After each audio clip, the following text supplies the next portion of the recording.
listening to Your Secret is Safe with Me, non-judgmental talk about infidelity with Dr. Marie Murphy. If you're looking for new perspectives on complicated relationship issues, you've come to the right place.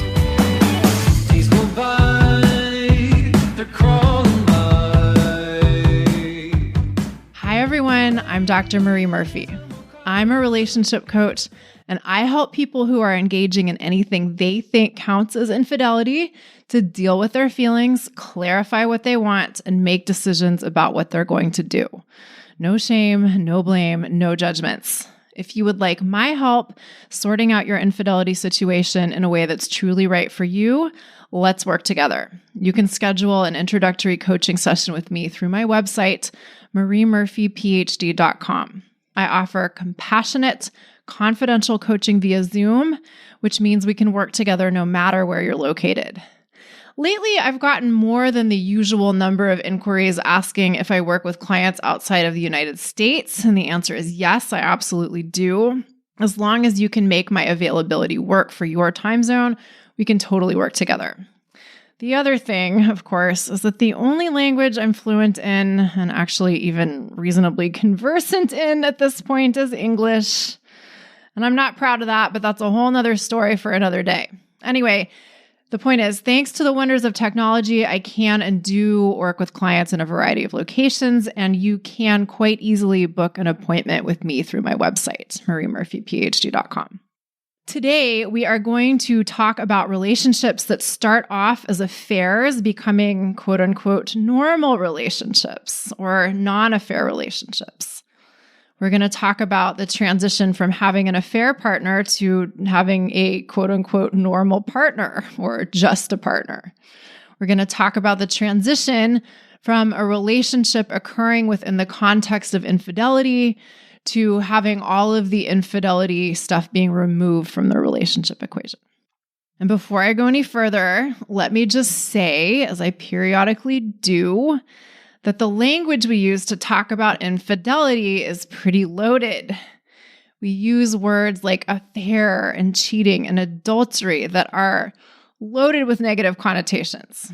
And as you know, if you've been listening to this podcast for a while, my agenda is to approach infidelity from a neutral perspective, right? And in doing this, I, on the one hand, want to acknowledge that there are a lot of negative connotations in the way that we talk about infidelity and a lot of negative perspectives out there about infidelity. I want to acknowledge that collective attitudes towards the behaviors that we consider infidelity are anything but neutral. But I don't want to reify or reinforce blanket judgments of infidelity through my use of language. So I get stuck in this tricky bind where I don't love the standard language that we use to talk about infidelity, but I also don't want to use ridiculously complicated language or make up new words. I might start doing that at some point, but I don't think today is the day for that. Who knows though? I've been talking all day and I'm starting to have a little trouble and stumble over my words. So maybe a new word will just come out of my mouth by accident. In the absence of such spontaneous linguistic creations, however, today I am going to use the word affair a lot. And I want you to know that I'm using this word lightly and all of the other infidelity words lightly. I'm using them because they are part of the lexicon that we currently have available to us, even though I don't like their super negative connotations. It's important to talk about how the language we use to talk about infidelity is loaded because it ties into the fact that a lot of people consciously believe or have half-consciously assumed that relationships that start out as affairs or relationships that start out with one or more parties doing something that might count as infidelity are doomed to fail, right? I hear this all the time. People, sometimes my clients, sometimes just other people, will tell me as if it is an objective fact that cannot be negotiated that a relationship that began as an affair will never work out. Sometimes people really don't want this to be true, but they think it's a truth handed down by the highest authorities, human and non-human, that simply cannot be escaped. And, I think this speaks to the prevalence and extent of antipathy we have towards infidelity as a society. We have this shared idea, which is pretty powerful, even when it's vague, that infidelity is this really bad thing and nothing good can come of it. Now, I'm not saying, just to be clear, I'm not saying that everyone on the face of the earth buys into this way of thinking. I sure don't. But a lot of people do believe this kind of stuff.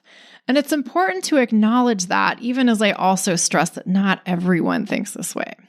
And I'm somewhat sympathetic when people believe that a relationship that started out as an affair just can't work out. And here is why. Many humans love black and white thinking in any or all areas of their lives.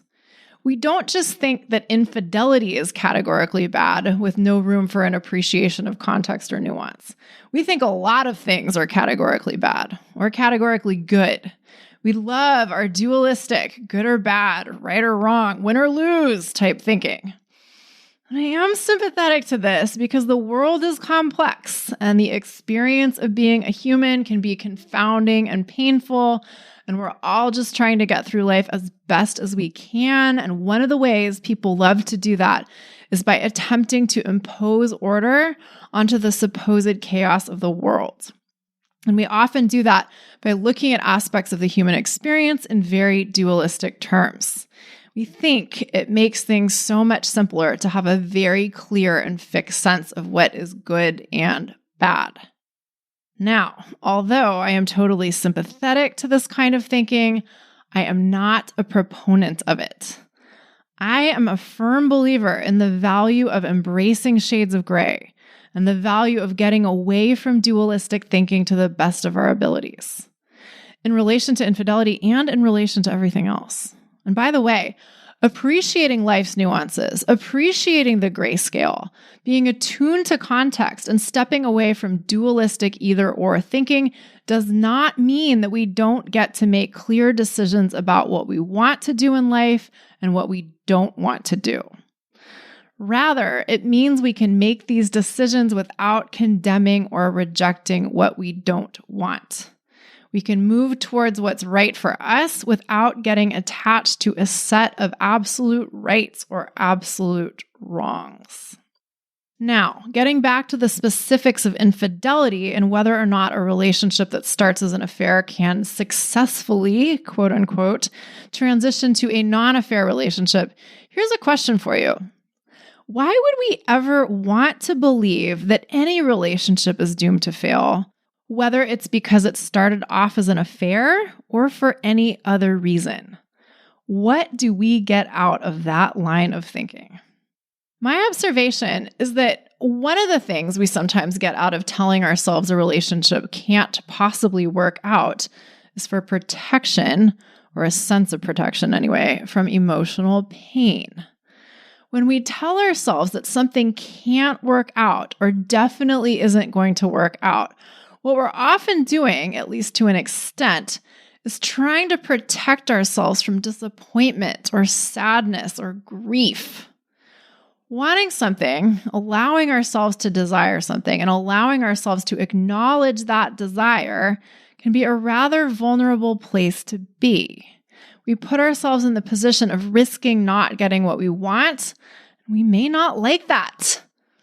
And so when we cut ourselves off from our desires by saying, oh, this relationship will never work because relationships that start as affairs never work, we may get the illusion of certainty or control, which may seem reassuring even though it is an illusion, and we may get to avoid the pain of wanting something and not knowing if or when we'll have it.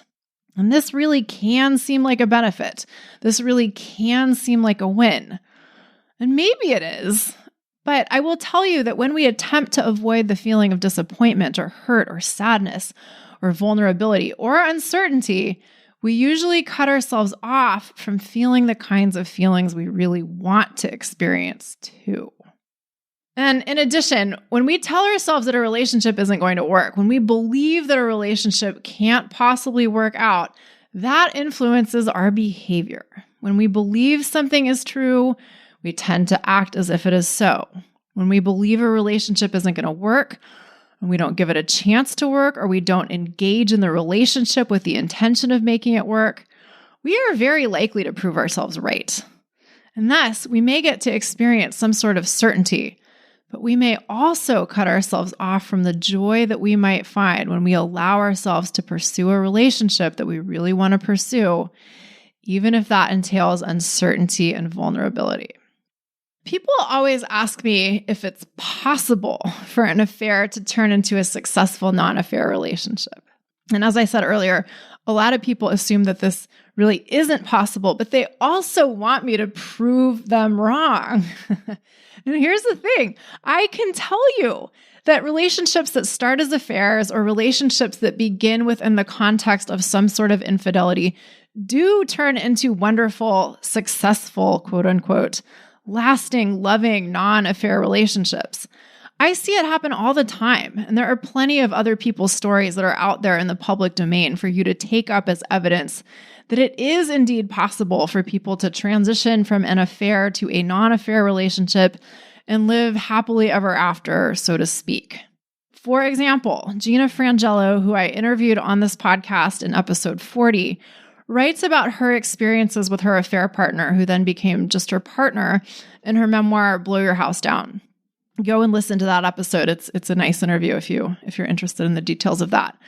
But whether you listen to the episode or not, that's just one person's example. There are others out there if you look for them. But here's the thing. It doesn't really matter how much evidence exists out there in the world that an affair relationship can successfully turn into a non-affair relationship. It doesn't really matter if other people have done it or not done it for that matter. What matters is whether or not you believe that it is possible for you to transition your affair relationship to a non-affair relationship. That is what matters, right? I think I said this in the last episode. Whether you think you can or you think you can't, you are right. That's the Henry Ford quote, but I would modify that slightly to say, whether you think you can or you think you can't, your actions are likely to prove you right, right? So I am going to suggest some ways of thinking about transitioning from an affair relationship to a non-affair relationship that will help you cultivate the belief that it is entirely possible to do this, to make this transition successfully. But before I do that, let me just say that I don't love using the word success in relation to relationships. What exactly does success in a relationship mean? People have lots of interesting ideas about what constitutes a successful relationship, and these ideas may or may not be all that helpful. For instance, some people believe that the only way a relationship can be successful is for it to take the form of a legal and monogamous marriage and end only with the death of one or both parties. I know that may be an ideal that a lot of people hold, but that doesn't mean that we have to buy into the idea that that's what a successful relationship looks like, or the only form of a successful relationship, right? Anyway, clarifying our vision of what it means to have a successful relationship is another topic for another day. But for now, let me just reiterate the point that a relationship that starts off as an affair can be just as successful, whatever that may mean. We get to define that for ourselves as any other relationship. And to that effect, the first general point that I want you to consider is that relationships that start as affairs or start out with some sort of an infidelity element to them may be more similar to than different from any other relationship. I know we tend to think that infidelity is this super significant thing, and I fully appreciate that it can make for some unique and potentially uniquely complicated or uniquely unpleasant dynamics. But it also doesn't have to be as big of a deal as we make it into. A lot of relationships begin under circumstances that we tend to consider complicated. A lot of people think their relationship is forbidden or frowned upon for all kinds of different reasons. People experience all kinds of challenges, internal and external, in the beginning of their relationships. We don't have to keep buying into the idea that infidelity is this uniquely bad thing that poisons the well, so to speak. Furthermore, quite fundamentally, what we have in any relationship is two humans interacting with each other with their crazy human minds doing crazy human mind things. And if you're in a relationship that includes more than two people, you just add or multiply or whatever, you do the math. Even if the math changes in relationships, no matter what, we're always going to be dealing with our own mind stuff and another person and their mind stuff, or persons, plural, and their mind stuff, period. Cheating or no cheating, adultery or no adultery, infidelity or no infidelity. And it's what goes on in our minds that makes a relationship challenging or not challenging, rather than the specifics of our circumstances per se. I am not denying the importance of the facts of our lives. They matter. Of course they matter. But it's what we make them mean that determines their significance to us. For instance, some people consider an age difference of 5 years between two members of a couple to be a really big deal and a potentially insurmountable hurdle. Other people deal with their families and friends disowning them because they don't like or approve of their relationship choices. And although the person who gets disowned may not like that, they may not have wanted to be disowned, they still decide that they're not going to let that deter them from pursuing the relationship they want to have. On a related note, the second general point that I want to make is that just like no relationship is automatically doomed to fail, no relationship is guaranteed to succeed. We can't know for sure at the outset of any relationship how long it will last or whether or not we will like everything that happens within the context of that relationship. Sometimes we have the idea that if we pick the right person for us, and if our relationship starts off in the right way, we'll be guaranteed a particular outcome or a particular set of outcomes. But that isn't how it works. That might sound pessimistic, but it isn't. And here's the other side to that coin. No matter what happens in a relationship, no matter how a relationship starts off, we can take radical responsibility for how we engage in it. If we want to create a loving, lasting relationship, we can take it upon ourselves to learn how to do everything we can to create that. And I would argue that when we take radical responsibility for how we participate in a relationship, that relationship can be considered a success in some very important respects, even if the relationship doesn't last as long as we would like it to, and even if things happen within the relationship that we don't like. One of the big questions we all get to answer in our love lives is, what do I want to contribute to any romantic situation I'm a part of? We often focus on what we're going to get out of a relationship or on what we don't have the power to determine within a relationship. But it is so much more powerful and freeing to focus on what we do have the power to determine. So let's say you have this nagging idea that your relationship might be doomed to fail because it started out as an affair. Even if the cards were truly stacked against you in some non-negotiable way, you still get to decide what you want to do with that. Even if the odds are against you, your fate isn't predetermined. Now, in addition to these general things that are important to keep in mind about transitioning from an affair relationship to a non-affair relationship, there are a few specific things that I want to say about this transition. Number one, in any relationship, you get to decide how you want the relationship to progress. And what I mean by that is you get to decide if and how and when you want to formalize your relationship or make particular commitments to your partner and in what time frame. This applies to most relationships, perhaps any relationship that isn't arranged by outside parties, whether it starts as an affair or not. There are always going to be questions like, well, when do we decide that we're officially a couple? When do we tell people about our relationship? Do we want to move in together? And if so, when?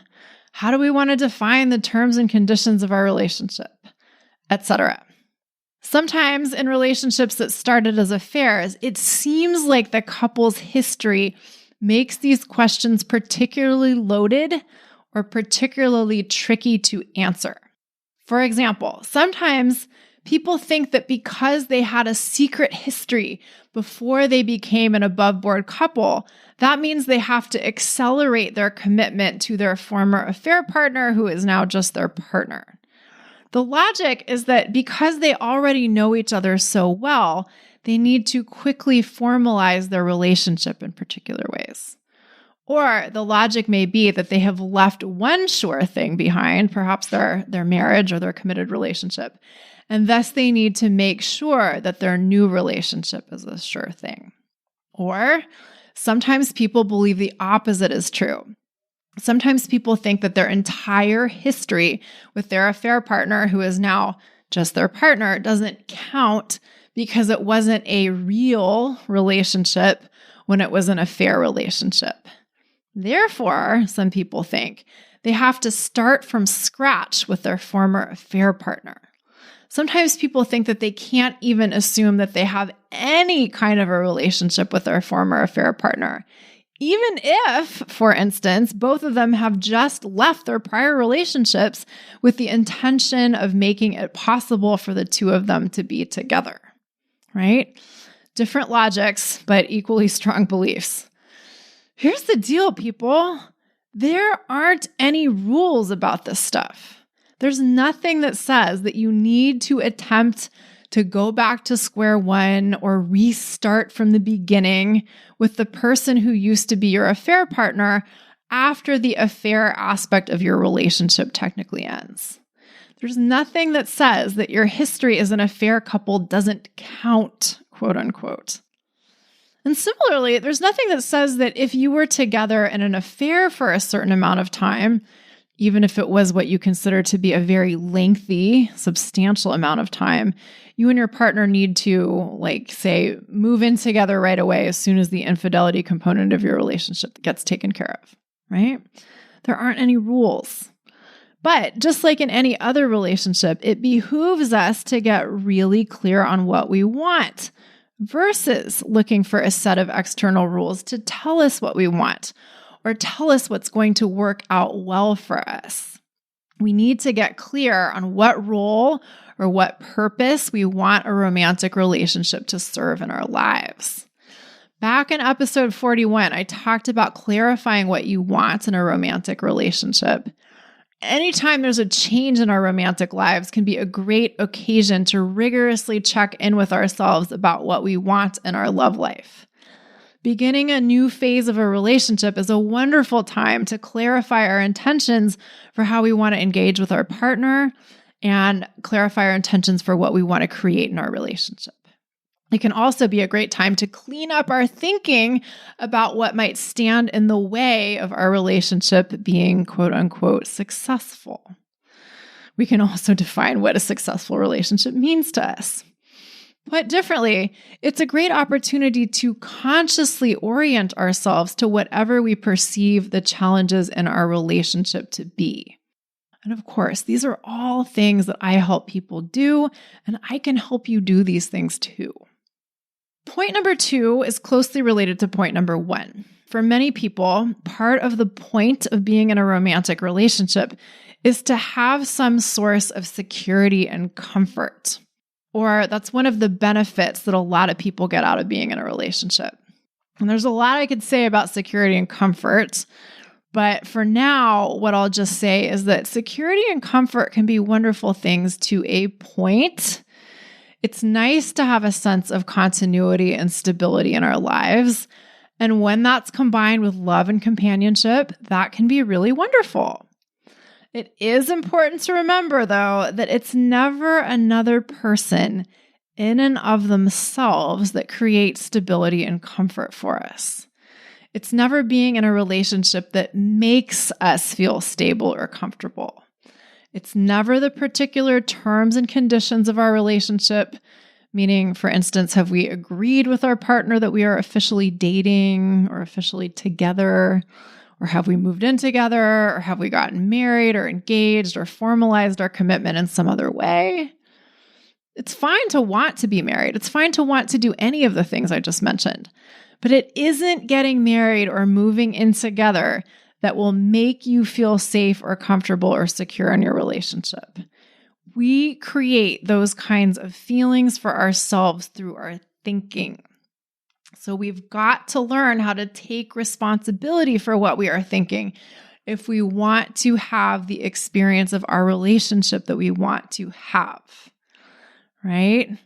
Sometimes I'll talk to people who are beginning the non-affair phase of their relationship with their former affair partner, and I'll say, "How are things going?" And they'll say, "Well, great, but I think things will be a lot better once the future of our relationship is more certain."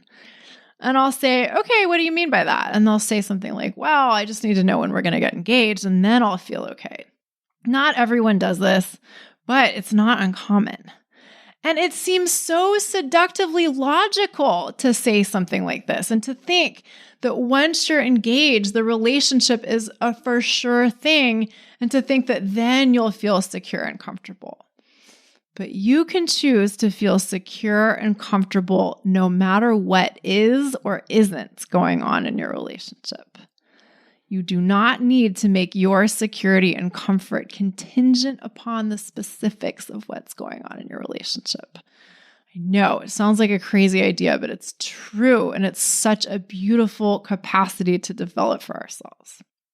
Now, on a slightly different note related to comfort and stability and safety and all that stuff, sometimes we get into very familiar patterns with partners we have a very established relationship with.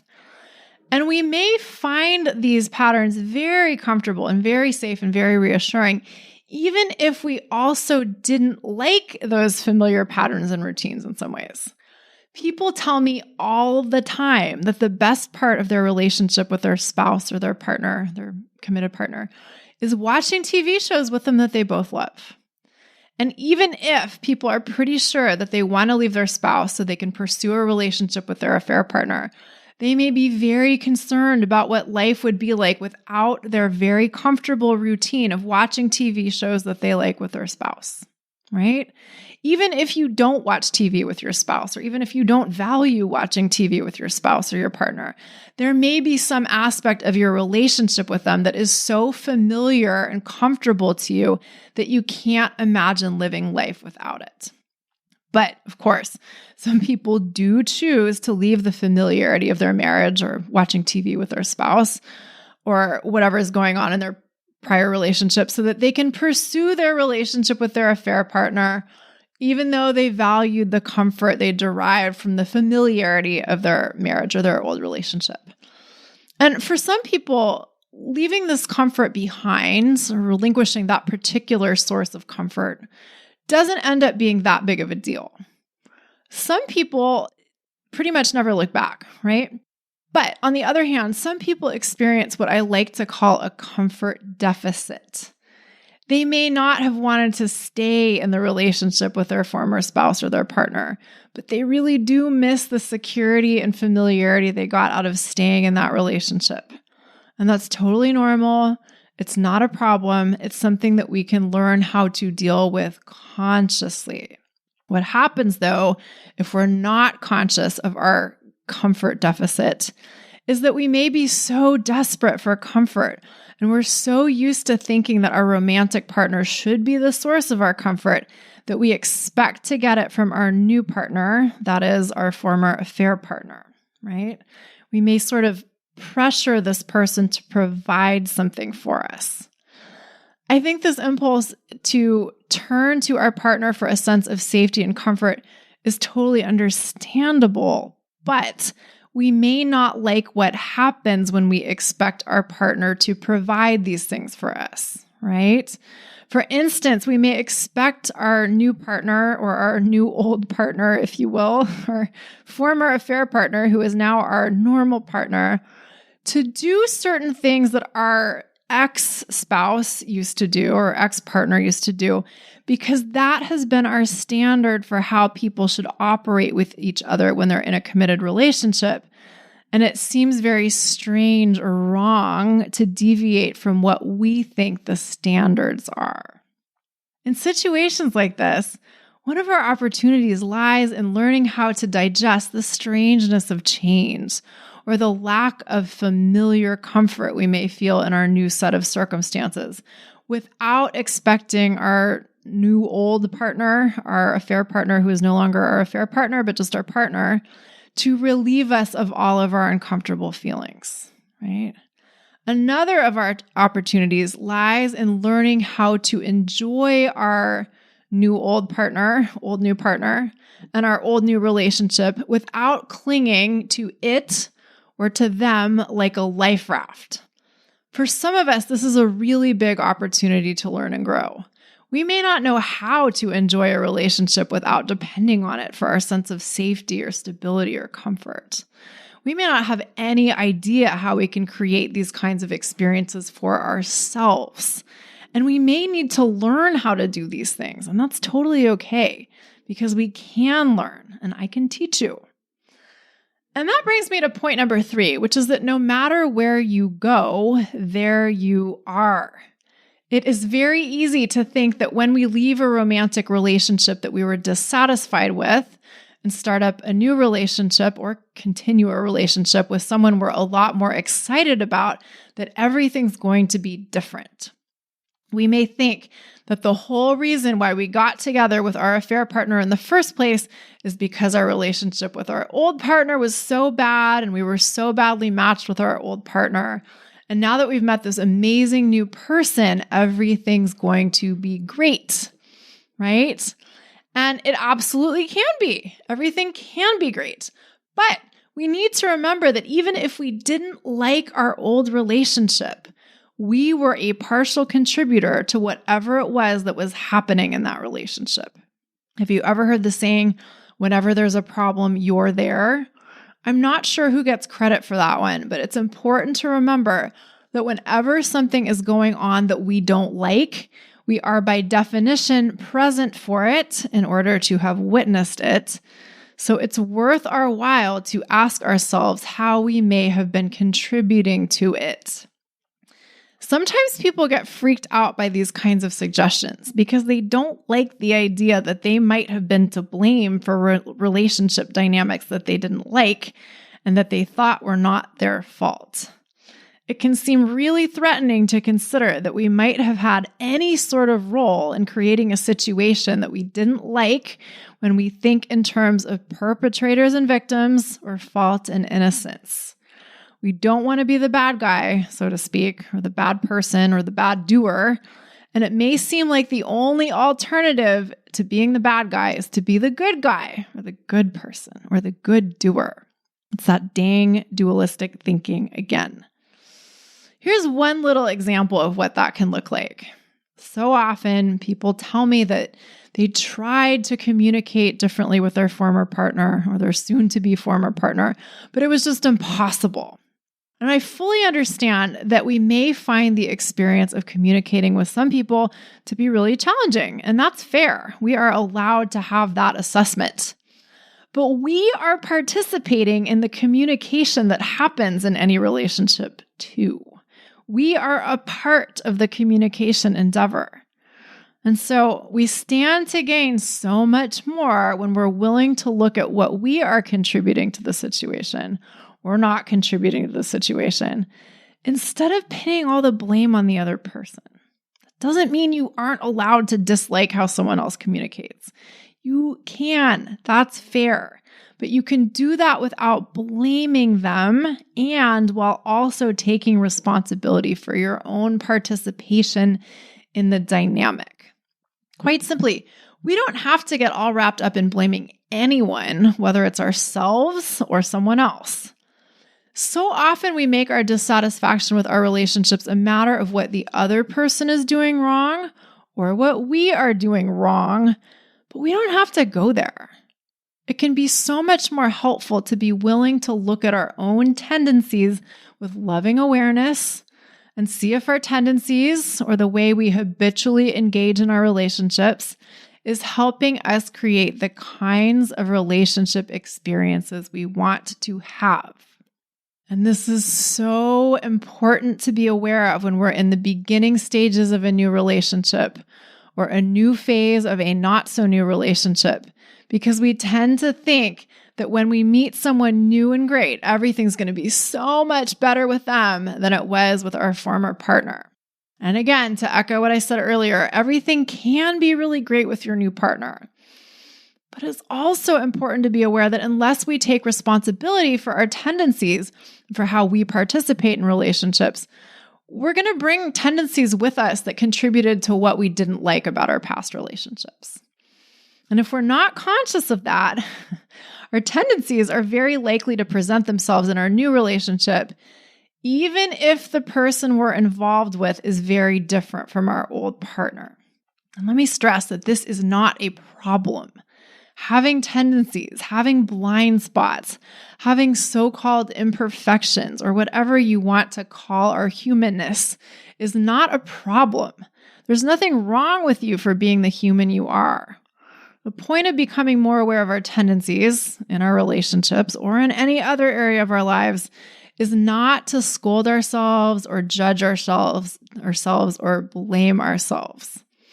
Rather, the point is to become more conscious of how we are contributing to experiences we may think are just happening to us. And from there, we can become more conscious participants in creating more of the experiences we want to have in our relationships. And to that effect, I'll share one of my favorite quotes from Rumi. Out beyond ideas of wrongdoing and right doing, there is a field. I'll meet you there. When the soul lies down in that grass, the world is too full to talk about. Ideas, language, even the phrase each other doesn't make any sense. I'll read that again. Out beyond ideas of wrongdoing and right doing, there is a field. I'll meet you there. When the soul lies down in that grass, the world is too full to talk about. Ideas, language, even the phrase each other doesn't make any sense. In other words, we don't have to blame ourselves or anyone else in order to evolve into the person we want to be in our relationships, right? You may be bringing some old stuff with you into your new relationship or your new phase of an old relationship, but this is something to be aware of for the sake of your own evolution and growth and happiness. It's not something to beat yourself up for or to worry about. There is another thing that I want to talk about in relation to transitioning from an affair relationship to a non-affair relationship, and that is jealousy. But I'm going to give that its own episode because it's such an interesting and important topic, and I want it to have its own episode. So that's it for today.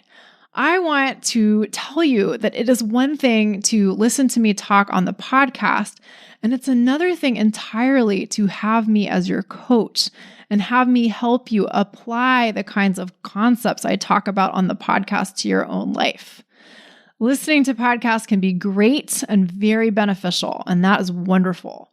But there is a difference between the process of passively listening to material that is interesting or inspiring and actively learning how to use new tools to address the specific challenges of your own life. Passive learning can be helpful. There's no doubt about that. But if you're serious about making change and you're ready to get down to business, working with a coach may be the most valuable investment in yourself and your life that you ever make. So if you're ready to work with me, you can schedule an introductory coaching session with me through my website, mariemurphyphd.com. I can't wait to meet you. All right, people, that's it for today. Thank you all so much for listening. Have a great week. Bye for now. Thanks for listening to Your Secret is Safe with Me with Dr. Marie Murphy. Make sure to click subscribe to get updates on our latest episodes.